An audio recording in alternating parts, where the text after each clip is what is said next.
This is Stanford Engineering's The Future of Everything, and I'm your host, Russ Altman. If you enjoy The Future of Everything, please follow or subscribe on your favorite listening app. You'll hear about new episodes, and it'll help us grow. Today, Professor Helen Bronte-Stewart will tell us how her lab is creating devices that can precisely measure motion and movement in Parkinson's disease patients. It allows them to make better diagnoses, but the new generation of devices is also allowing them to create powerful new treatments. It's the future of movement disorders. Before we jump into this episode, a reminder and a plea to rate and review the podcast. It helps us improve, it spreads the word, and helps the podcast grow. Parkinson's disease is an example of a movement disorder. Critical cells in the brain die, and that leads to abnormal signaling and the resulting problems with motion. Patients with Parkinson's disease have problems walking. They have spontaneous motions that they don't want. There are motions that they do want to do that they can't do. In fact, there's a thing called freezing where their body wants to move and sends the signals to move, but it just does not happen. This can be dangerous and lead to falls and other accidents. Helen Bronte-Stewart is a professor of neurology and neurosurgery at Stanford University. Her lab creates devices to make precise quantitative measurements of movement so that they can more precisely diagnose Parkinson's disease, but also with the new devices, they can more precisely intervene and treat the motion disorders that they see. She will tell us that wearable devices are creating a revolution in our ability to empower patients with the disease, and there are some new technologies coming down the pike that will lead to improved treatments and better motion, better walking, and less freezing. So Helen, you study movement disorders, particularly in Parkinson's disease. And so I guess to start out with, can you give kind of and I know this is very complex, but can you give us a simple explanation of what goes wrong in Parkinson's disease, which I think will set us up for talking about the ways in which you then measure and intervene? Yes, absolutely. So in Parkinson's disease, and I'll stick to the motor problems because we know there are also a lot of non-motor problems. People may develop a tremor, meaning that one of their limbs will shake. They all will develop slowness of movement, and this will be manifest in what things they do with their hands, the way they walk. Everything slows down. They also develop sort of a loss of spontaneous expression. This is often seen in facial expressions. So family members say, hey, this person seems to be a bit depressed. You know, their face isn't moving that much. Their blink frequency goes down. So they develop what we call akinesia, lots of spontaneous movement, and bradykinesia, slowness of movement. And then they also develop something called rigidity, which is stiffness. It's interesting that many people have actually shoulder surgery for frozen shoulders, which turns out to be a limb that wasn't moving because of Parkinson's disease. It's something we quite commonly see. Oh my goodness. So this is an unnecessary surgery? Well, no, in the sense that their limb has become frozen because they're not swinging their arm when they walk. But because if we had diagnosed it as Parkinson's disease, first of all, we might have saved them that problem. So it affects all aspects of the body. People actually can get slowness of thinking, slowness of speech. So this is a systems neuroscience. This is a systems problem. And then as time goes on, they can develop a problem with their walking, which is called freezing. And we have also shown that freezing occurs, again, in a systems fashion in finger movements, in limb movements, in speech.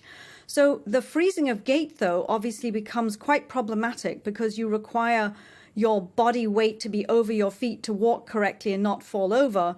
And if you get up and then can't move forward, but your body moves forward and your feet don't, you might fall over. I see. So freezing is literally the inability to effect a motion that you're intending to effect?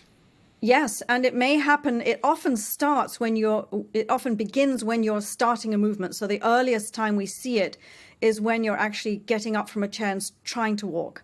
It can affect speech. Actually, when you swallow, there are 5 phases of swallowing. In Parkinson's disease, it's that first phase. It's initiating that swallow that's really a problem. So again, this aspect of not being able to seamlessly go from one motor program to the other is quite difficult. So people may start freezing when they start to walk and classically when they try and turn. So if you think about it, we have a motor program and a plan in our brain for walking. And when we turn, the body has to rotate itself, and it's basically another motor program. So I have a nice little trick we do in the clinic with people is instead of turning around, spinning around, you actually just walk. You keep walking, but you walk in a half circle and kind of trick the brain and you turn around, and it works.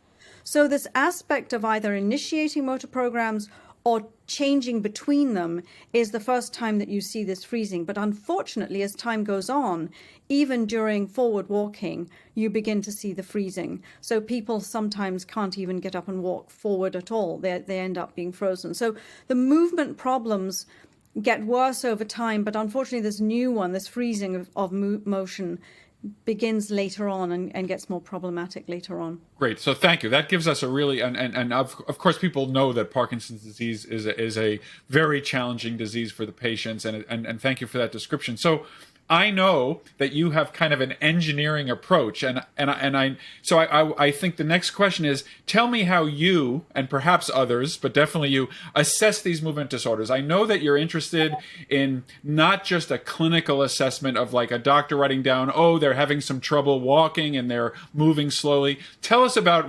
what's your vision for how this should be assessed. Absolutely. Well, this came, I was lucky enough to do a postdoc with Stephen Lisberger at UCSF, where we were sort of deconstructing the simplest three neuronal motor arc of the vestibular ocular reflex. And in order, as an engineer, we're going to skip over that because nobody understands what that is. Okay. As an engineer, in order to understand the behavior you're modulating, you have to measure it. Yes. And when I moved back into human motor control, I found that the only way to, quote, measure these complicated movements in Parkinson's disease was by clinical rating scale, which, don't get me wrong, is a great clinical rating scale, and we all use it in movement disorders. But if you're going to try and understand the mechanisms of how the brain controls or doesn't control movement, you need a more engineering level type of movement analysis. And so when I got to Stanford and developed the Human Motor Control Lab, that's what I did. I set about developing computerized objective tools that allowed us to measure what we call fine motor control, so with your moving with your fingers, limb motor control, and then what we call axial motor control, this gait, freezing of gait, postural control. And that has led to a whole new sort of discovery of how the brain controls movement. Yeah, this sounds fantastic, and it sounds like what people want. People, there's one thing just being examined, but I'm sure that patients love to be studied in detail because everybody has a sense that the specifics of their disease are always a little bit different. So can you give us some examples of the types of measurements you make, the types of devices? I guess I'm giving you a license to nerd out a little bit here. Be careful about that. So one of the really exciting things that we developed, and which we're actually now translating through Stanford to make it available to other people, is something that we call the quantitative digitography. And so I started this on a MIDI keyboard. So for those people who know about MIDI keyboards, they're sort of the first keyboards that were attached to a computer. And so we could actually measure movement when people did a simple trill, alternating finger tapping. We've now these moved are on. just to be clear, these are like piano keyboards.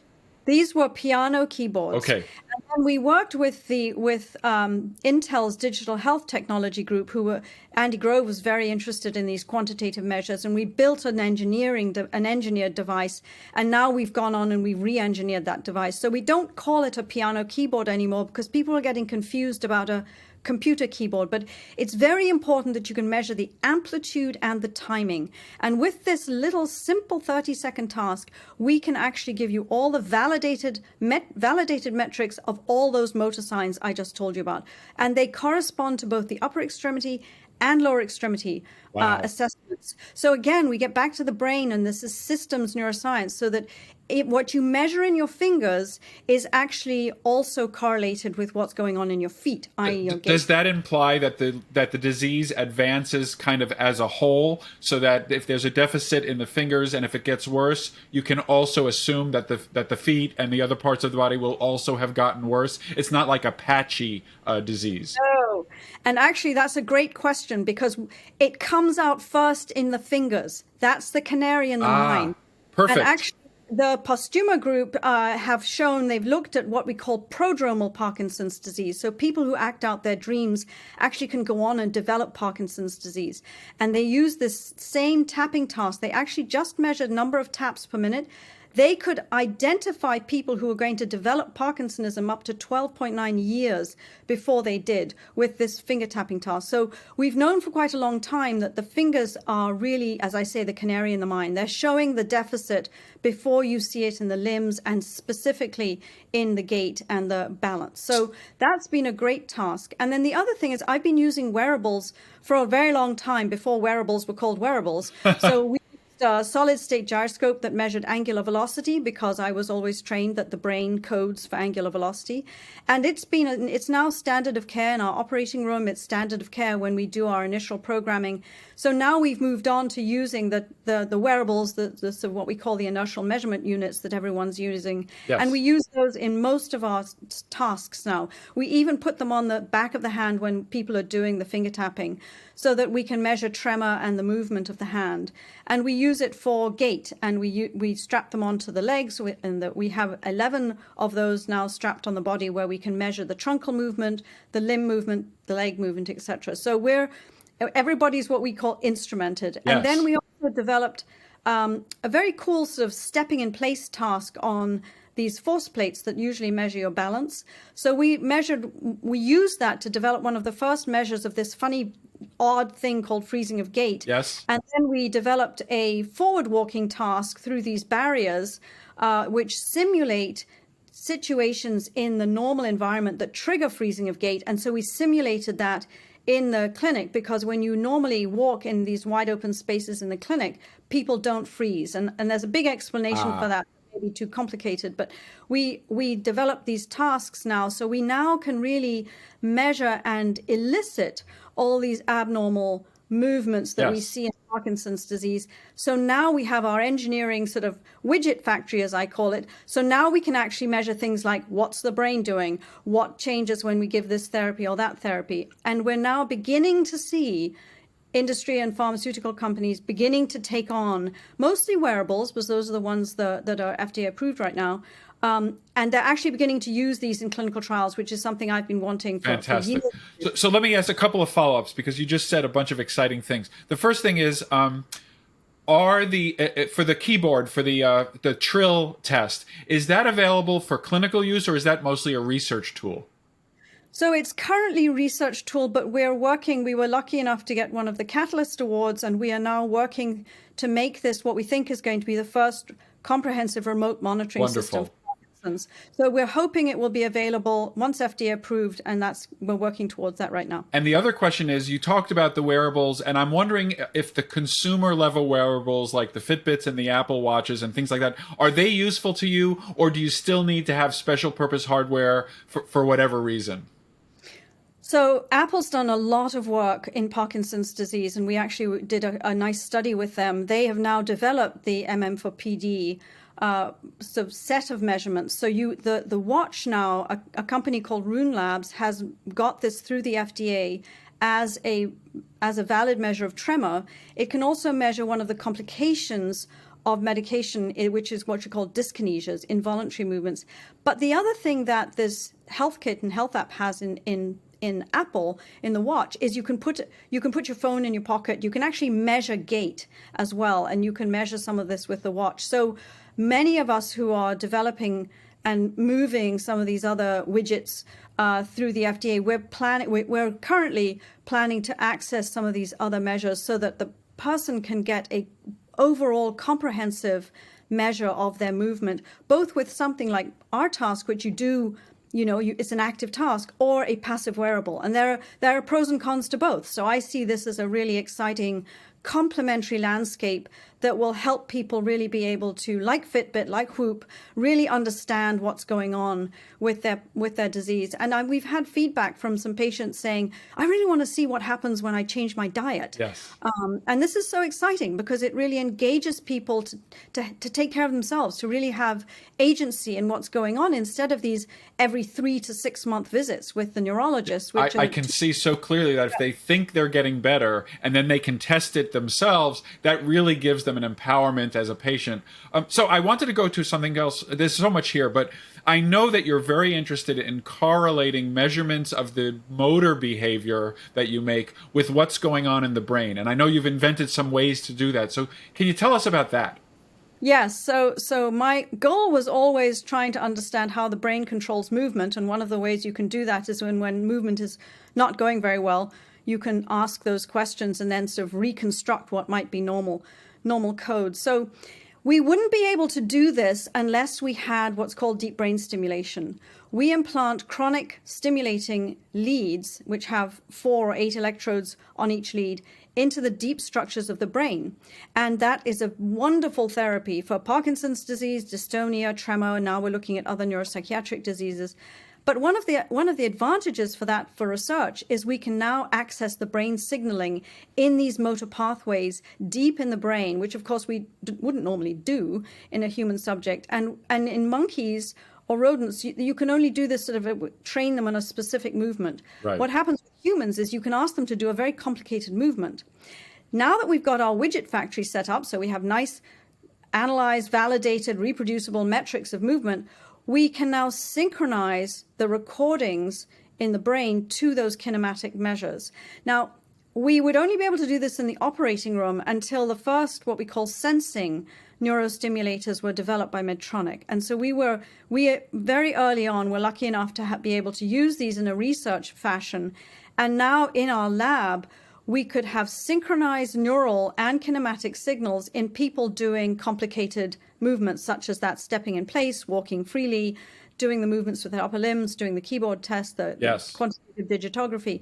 And so that has been something we've been doing for the last 10 years.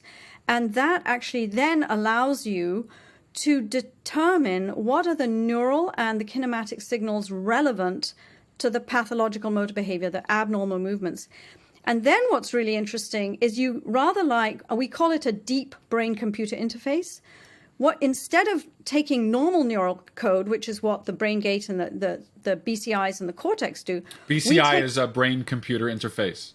Yes, and we take in these deep BCIs, we're recording abnormal neural code. So we need to decode that and then write algorithms to say, okay, if this abnormal code neural signal does this, then increase your stimulation. Oh my goodness. So let me make sure I have this, because I think you're saying that you're seeing abnormal coding as part of the disease. You can intervene, though. You can take that abnormal code and say, oh, what it should be telling the muscles is to do something else, and we're going to intervene and tell those muscles to do something else, so that the patient now experiences a more normal gait or a more normal finger. Right. Is that the idea? Right. That's the idea, and we can sort of get into details if you want. But that's the most exciting thing that's going on, and it all built from developing the ways to measure movement, recording in the operating room, then moving it back into the lab when we had these sensing neurostimulators. So it really allows us to ask fairly basic science questions in the human subject. And as you know, in animal models, it's never quite the real thing. So this has just been, for me, probably the most exciting, pivotal part of my research career in my overall desire to understand brain signaling in movement disorders, is we can now record these concurrently and therefore answer a lot of questions. This is The Future of Everything with Russ Altman. More with Helen Bronte-Stewart next. Welcome back to The Future of Everything. I'm your host, Russ Altman, and my guest is Professor Helen Bronte-Stewart from Stanford University. In the last segment, Helen described some of the amazing devices that she's developing to measure not only movement, but the interaction between brain signaling and the movement that we observe in the body. In this segment, she will tell us that new capabilities are allowing what we call closed-loop systems for improving the symptoms of Parkinson's disease. The trial is complete, and the FDA is now evaluating the data to see if this can result in some powerful new treatments. So Helen, in the last segment, you told us about this exciting work with deep brain stimulation as a treatment, but now these sensing deep brain setups allow you to also measure the brain in addition to stimulating it. So tell us and tell me, where is this moving toward, and what kind of treatments might this enable that are currently not possible? Yeah, absolutely. So this is one of the most exciting things. I'm going to just make a quick analogy. we have cardiac pacemakers, and nobody probably remembers, but early on, those cardiac pacemakers could not sense the rhythm of the heart. And so they just stimulated. Now, for people who had a resting heart rate that was so low they couldn't get up, that might have helped them. But you can imagine if you feed in the wrong rhythm to the heart, you'll probably kill someone. And also, if you're running, you need a faster heart rate than if you're just sitting around. Right. So it's sort of inconceivable to many of us to think that you could have a cardiac pacemaker that would be blind to what, or deaf to what the heart's doing. Well, for the last 30 to 40 years, we've been using brain stimulators that are blind and deaf to what's going on in the brain. So now what we have with these sensing neurostimulators is we can read and we can record that neural signal. And then, as we were talking about before, we can decode that and figure out what's wrong. And one of the things that has turned out to be very, very important in Parkinson's disease is something called the beta rhythm. Now, you can call this a brain arrhythmia. However, the beta signal is normal in the brain. We all have these little signals going on between 13 and 30 hertz in our brains. That's how we use our motor network uses these. But we need to understand when they become abnormal. And when they become abnormal is that these beta band oscillations, these neuronal oscillations, begin to get kind of clumped together and synchronized. And that results in what we call a beta band burst, a burst of power that lasts too long, is too synchronized. And a good analogy to think of that is normal brain functioning. It's like we're in a crowd, we're in a cocktail party, which hopefully everybody's getting back to these days. And we're listening to people talking and, there's a hum, but we can hear ourselves talk to our neighbor. A beta band arrhythmia is like being in a crowd that's chanting, a protest that's chanting, and you can't hear yourself think or speak. So it jams the sensory motor coding process. So this is work that's gone on for the last 20 plus years. And now we understand that this abnormal beta arrhythmia is really related to, not directly, but is related to the lack of motion in Parkinson's disease. So when we record the signal off the brain, we're recording everything in all frequencies. So one of the things we have to do is we have to find the beta frequency and filter the signal in a band that is abnormal. So we have to find that relevant, what I call a relevant neural signal, and then we can watch what's going on over time. We can then see how is that related to all our movements that we're doing in our lab. And then we can say, for instance, we found out that in people who have freezing of gait, these burst durations in the beta band were longer even when they were just normally walking compared to people who weren't freezing. And when they had periods of freezing of gait, they became even longer. So that led to a study that we're doing right now, where we have a research device now, which is not one that's available clinically, which can actually get specific enough for us to measure the beta band burst duration and then trim it, basically increase stimulation just when it goes over that normal duration into the prolonged duration. So by trimming these beta band bursts, we're basically removing that excessive synchrony and we're restoring the sensory motor processing. And guess what? It works. So we're just in that early stage of doing this with patients. And so we're finding that, yes, that what we call algorithm works. We can also use this beta band power, and that's being used by several groups and is actually what is being used in the first international multi-center pivotal trial, which is run by Medtronic and is actually going to result in closed-loop deep brain stimulation being available to everyone. So this is all. So tell me what is the technical definition of a closed loop? That sounds interesting, but I guess there's open and closed. What are the differences? Yeah. So the open loop is like the cardiac pacemaker that doesn't know what the brain is doing, and the brain stimulator, the brain pacemaker that doesn't know what the brain is signaling. Closed loop is when you use the signal. It reads the signal and you use the signal to feed back and drive the stimulation. Now, the neurologist was sort of the closed loop in traditional programming, only working with motor behavior, but the brain signaling was just going on and nobody was recording it. I see. So you need to now do safety trials to make sure that when you let the computer run the show, everything works well and we don't have any kind of disastrous side effects or outcomes that were not expected. Yeah. That's the goal of the trial, I would presume, is to make sure everything is safe. Exactly. The goal of the trial, the pivotal trial, is that it's equivalent to open loop. And actually, these people go home for a month or two at a time. And most of our patients who are now in the open loop phase, they're actually on closed loop DBS all the time. So if I could ask, does it help? You said that specifically there was an opportunity to really kind of almost anticipate the freezing and abort the freezing event in ways that you described. Does it also help the baseline performance in walking, or is that a different issue? No, it helps. It helps everything. Okay. So it helps. So again, this beta rhythm is not necessarily very specific to one movement or another. It's what we call a state rhythm. So it's related to what we call sensory motor processing in those networks. So that's why I think people who kept looking to see whether it was directly related to like the angular velocity of my hand moving, we're never going to find a direct relationship. We have just published a paper showing that it is directly related to how much both sides of the brain are synchronized in this abnormal rhythm. And that's really fascinating because we used to think that only one side of the brain controlled limb movement, especially hand movement. Right. Now we're seeing that actually in Parkinson's disease, both sides of the brain being synchronized in this arrhythmia is actually very, very important. And you can use this closed loop, you can desynchronize use just one side of the brain, and you can actually help the other side of the brain as well. So it's really fascinating. By doing this, we're finding out lots of things that we never knew before. So for people who are interested, can you give the likely time scale? I know that it's a trial and you can never predict. The reason we do trials is because we're not sure of anything and we want to make sure. But what is the timing of when the trial will be complete? And then what might happen in terms of the availability of new treatments or new diagnostics based on this trial?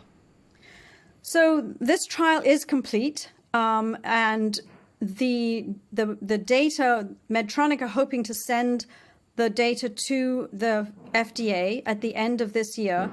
And then we don't know how long it'll take before it's approved. But it's all complete. All their statisticians are working on the data right now.